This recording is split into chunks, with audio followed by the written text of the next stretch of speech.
Using the mobile noise generator ST-NMG300 Rabbler.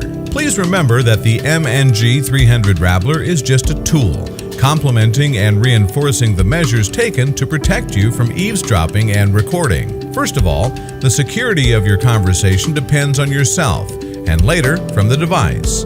Therefore, during sensitive negotiations with using by ST-NMG300 Rabbler, it is important not to increase the volume of your voice. Imagine that you're sitting in a crowded coffee shop and do not want to be heard by the people at the next table. That means your speech should not be too loud. If possible, then leaning forward towards your interlocutor or sit closer to each other, then place the generator on the table between you. Turn on the device by pressing the power button and set the desired level of sound interference with the knob labeled level. Please note, it is not advisable to use only one ST-NMG300 Rabbler if the number of participants is more than 4. In this situation, it may be necessary to use 1 or 2 additional devices. Also, while in use, do not hide your generator. Example, in your pocket or a bag. Your conversation should be drowned in noise. Therefore, the unit should be as close to the speakers as possible. Do not decrease the volume of the ST-NMG300 Rabbler. Always use it at maximum volume. Speak quietly and not too loudly.